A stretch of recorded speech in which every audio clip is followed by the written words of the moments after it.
Now, in the 10 years that I had been working on differences in medicine and the body multiple, I also had 2 children. So there was Elizabeth in 92 and Johannes in 95. And their father was Peter van Lieshout, with whom I had done my philosophy studies and my PhD. So we shifted from working together to parenting together.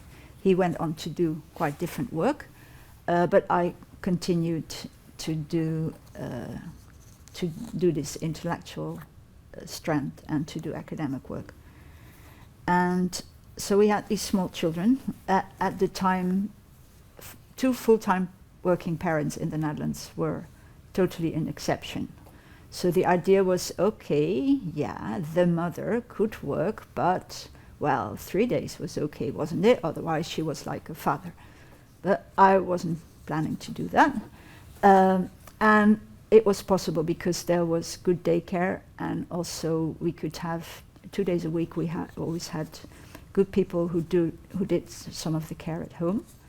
But of course, it was still quite tough to move between this intellectual work and the small children and the cooking and the caring for the clothes and all the rest of it. I also, at the same time, it was a great gift of life. And I was super grateful that I had so much better deal than my mother, or than women in my mother's generation who could have either one or the other, and not both. I had it both. Good. That's another story, maybe, so I'll leave it there and I shift back to the work. But in a way, life was about coexistence of different worlds, and my work was about the coexistence of different worlds. Now, for this coexistence of different ways of knowledge in the present, I was looking for spatial metaphors. In a way, a lot of the work on science and the sciences and on knowledge did difference historically, like the paradigms in Kuhn. They ideally are in sequence, one after the other. Or Foucault's epistemes. I mean, Foucault alluded all the time to the fact that you could have 2 at the time, but his empirical work was about one shifting into the other.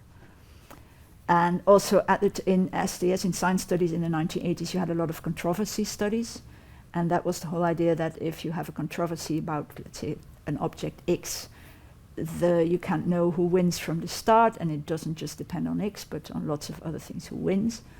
But there was always this story as if there is a controversy and then there is an end, and there is one winner. Now, my whole idea with the coexistence of knowledge, anatomy and endocrinology, or surgery and internal medicine, was that there was not going to be a winner. These were continuous, ongoing coexistences. They were also not necessarily controversies. Sometimes about some detail a controversy might flare up, but more often they just coexisted. And a lot of the body multiple is not just about there being difference, but about how these coexistences are organized, how there is coordination between one way of knowledge and the other.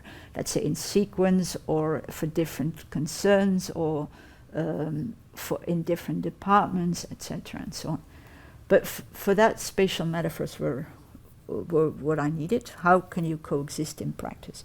So one of the places where I went to look was obviously geography, since there is a long tradition of thinking of space and in geography. And I mean, one of the advantages of having this amateur social science training rather than being trained in one discipline was that I didn't care which bookcase I would open up, as long as I could learn something.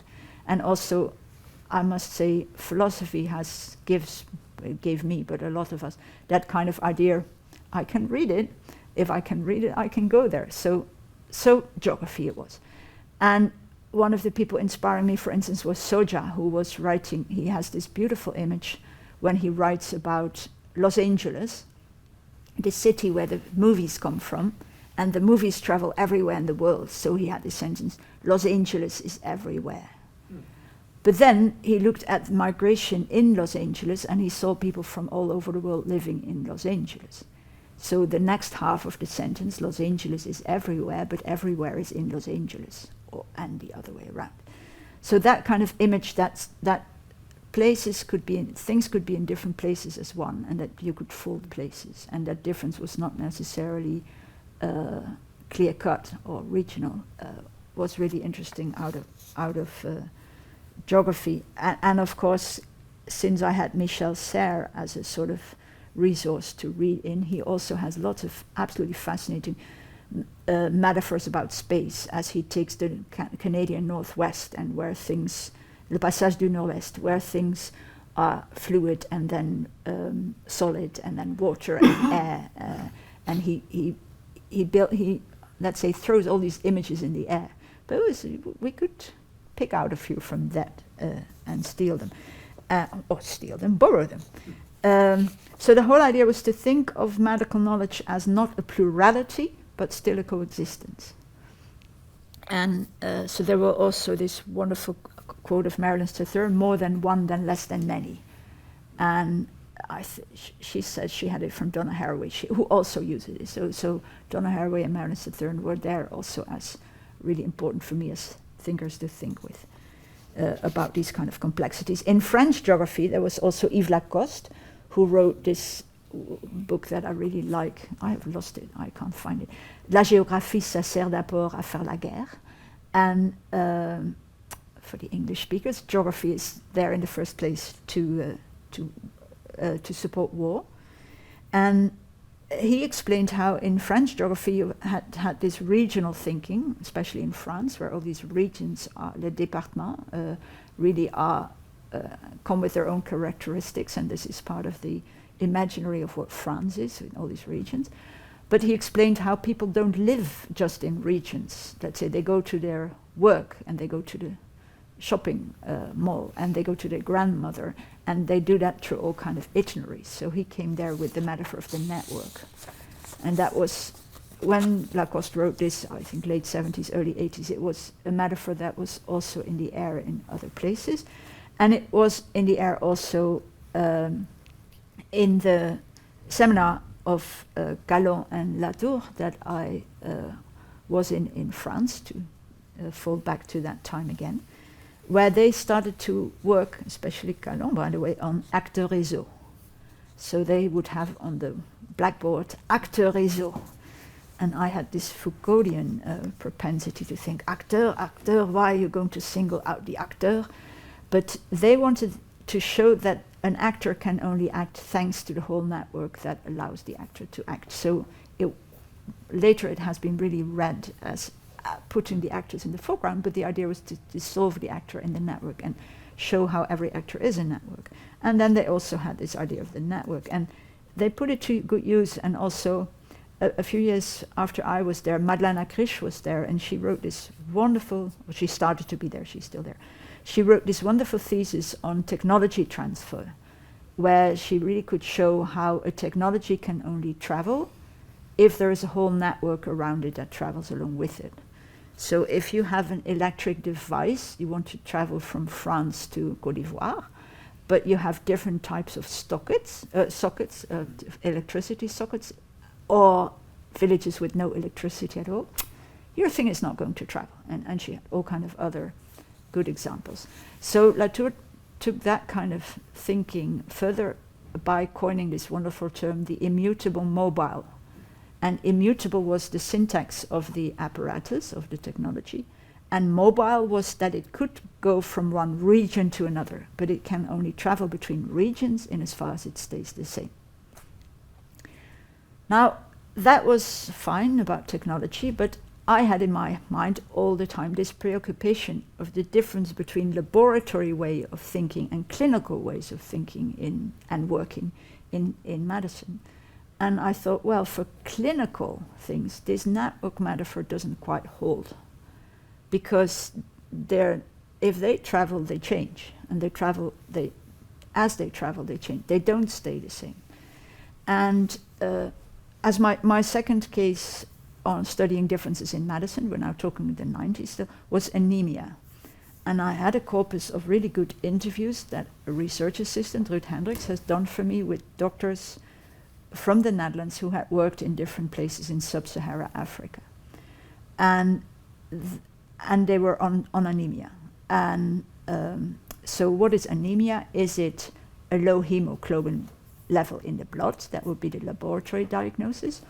Or is it that somebody's eyelids are white and their nail beds are white and they have trouble walking the stairs? And that would be the clinical diagnosis, to go quick. And in a lot of the sub-Saharan African places, you couldn't do the measurement because you didn't have the fluids, or you didn't have the technology, you didn't have the technology checked, or you didn't have anybody who could do it, or it was too risky to prick blood to begin with, because you can transmit infections if you can't sterilize the needle. There was AIDS. But the clinical diagnosis could travel a lot further. Now, I ended up writing an article about that together with John Law that we called Regions, Networks and Fluids, where we used the metaphor of the fluids for the way clinical diagnosis travels.